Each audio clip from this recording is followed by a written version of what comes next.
guys, welcome back to the channel, and today we're going to be reacting to things you probably don't know about Taeil's crime.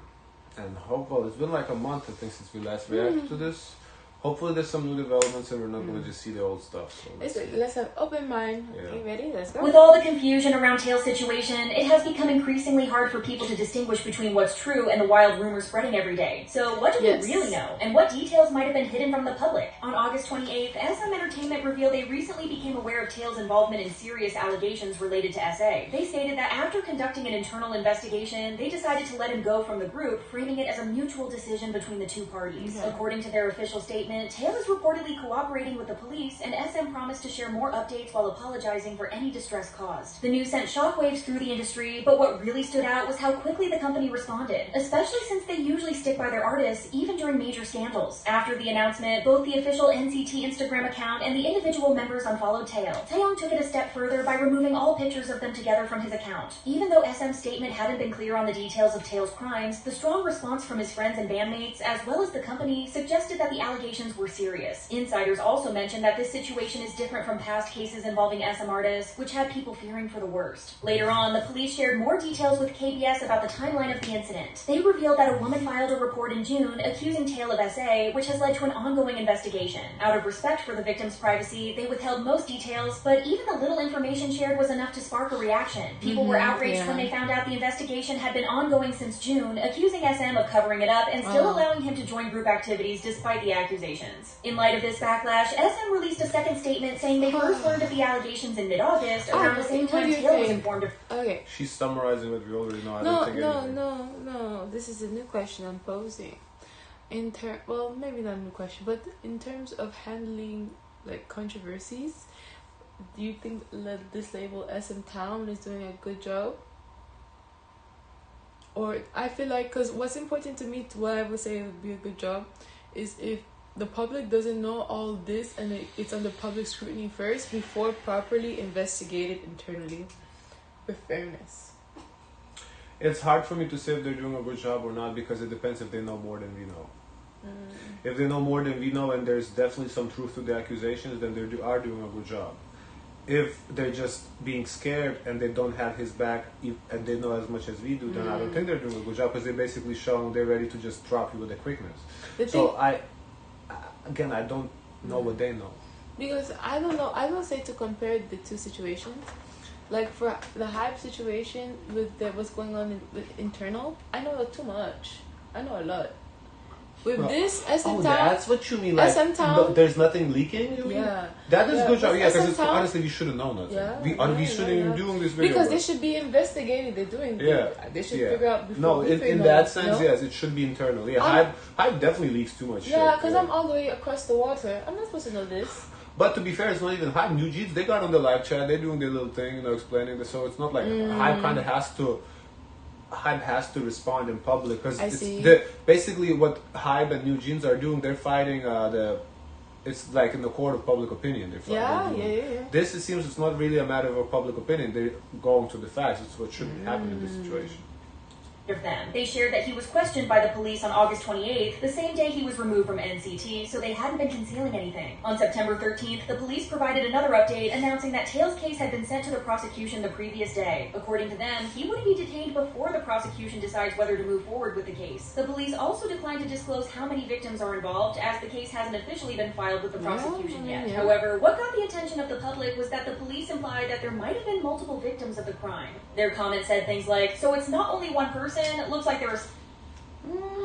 Kinda does imply that. I would say if they didn't say how many, if they said if the cops said we're not going to say how many, if that's literally verbatim what they said, then that's kind of, I feel, implied that more than one person. I think what they're trying to do is have people come forward. This is your opportunity to come forward.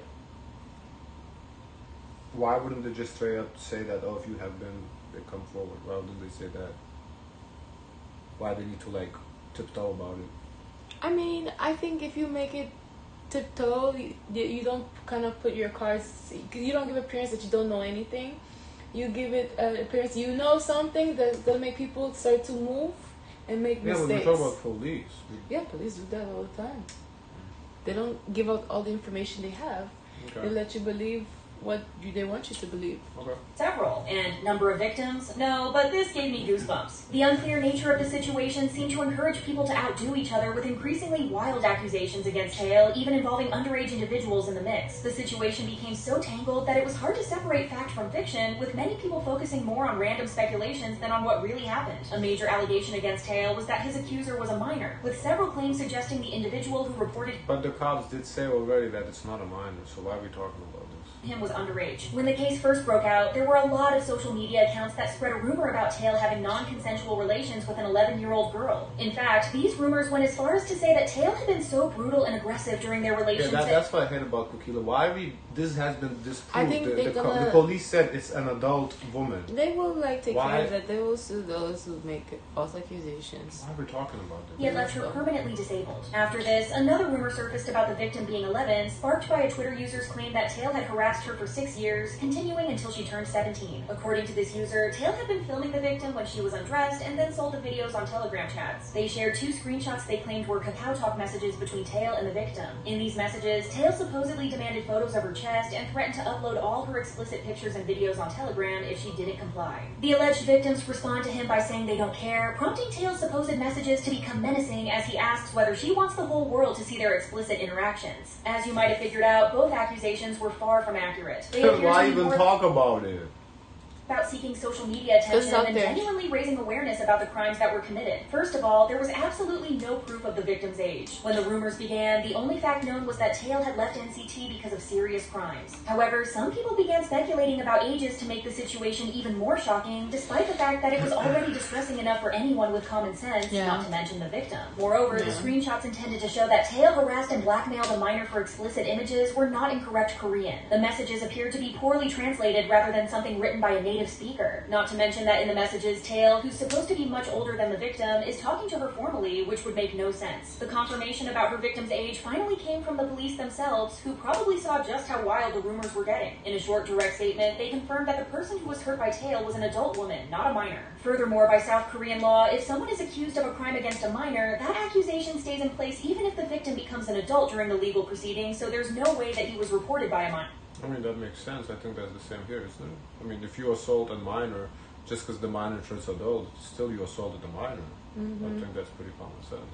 On the topic of Telegram, there are other rumors involving Taeil linked to the platform. When news of Taeil's crimes broke, South Korea faced another major issue related to Telegram chat rooms that impacted many women. One of these rooms had over 212,000 members, as revealed by victims and various sources. Reports indicated that to get into these chat rooms, users were required to submit explicit photos of any girl or woman they knew, like classmates or friends, along with her personal details. Next, users began sharing inappropriate photos of their mothers, sisters, and other women in their lives, doing so either for free or for payment. Additionally, several chat rooms focused on students from universities, high schools, and middle schools, where male students created and shared explicit deepfakes of female classmates along with their private information. There have also been websites that were created to host manipulated images of female K-pop idols, with one site listing over 100 names from various generations, including some from 5th generation groups. These manipulated images feature the faces of idols placed onto existing adult content or edited photos to make them appear undressed, no matter their age. As these issues grew alongside the revelation of Taeil's actions, the unclear nature of his crimes led many to speculate that he must have been involved in those chats. It was then that the speculations went out of control. The most prominent one was that over 200 male celebrities involved in the chat rooms would soon be named publicly, and that one of the names would be that of Taeil. Despite the shocking nature of these rumors, there was no solid evidence or credible sources backing them up. There's a possibility that some male celebrities could be involved in the new Nth Room chat rooms, but so far no official announcement has confirmed this. Moreover, the police reports on Taeil's case do not mention any such information, indicating that these rumors are mixing with the facts. These rumors and accusations were largely tied to the post made by an Instagram user known as Agnes_121430. While her account had been active for a long time, they only started posting about Taeil in June of this year, which coincided with the time the police report was filed. In her initial post on June 20th, she questioned whether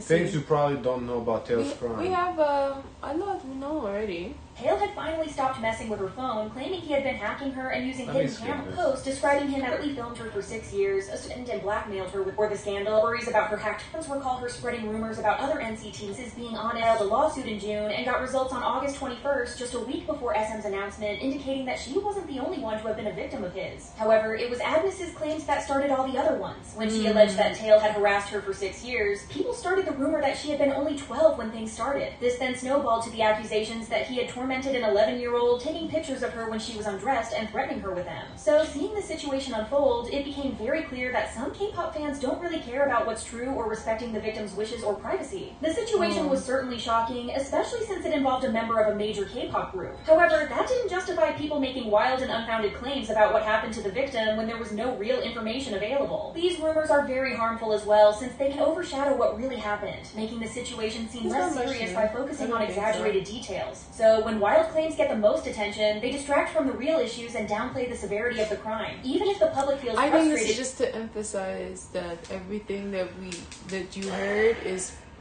pretty much false. The only new thing in this whole 9 minutes we learned is the fact that police gave the case to the prosecution on September 12th. That's the only thing I didn't know. Yeah, that's the only thing. And I guess. So that was September 12th, almost months ago. Why are we not prosecuted? Why do we not? So I don't know. To me, this case is getting weaker and weaker, because I feel like if there was something, they would prosecute immediately. Why wait for a month to decide to prosecute? I guess they would do proper investigation first. But they had since June already. Yeah, but what if they're waiting for people to come forward too? But they're not telling nobody to come forward either. They're waiting for people to come forward. Victims, so they're doing investigations. I don't know. This was another clickbait video. They learned 5 seconds worth of information in 9 minutes. What is the time? Well, I don't know what the comments say in this one. They're going to say that, oh, he's guilty. Everybody thinks he's guilty without no fucking... Well, that's because the rumor mill has not been helping. But I feel like what this video does, what Kukili does, is to reaffirm that. There you go. We literally have no info in this case. Stop content farming. Yes. Oh. Really, really need more information. We don't have anything. Yeah. I agree. Yes. First time so quick, sadly, not the video expected. Oh, we feel the same way, guys. Yeah, I want to know more. That's why I clicked on this video. Yeah. I learned like 5-10 seconds new information. The rest, she just kind of the same shit. She said things you probably don't know. Probably. If you're in the business already, then you know. Duh. Okay. Reading is fundamental. Guys, of course, let us know your thoughts. Of course, we'll be on top of it if any new information comes. But we get the new information from you guys. So stay tuned. Don't forget to like, comment, and subscribe. Join the Discord. And zoi's. Share as much kindness as possible.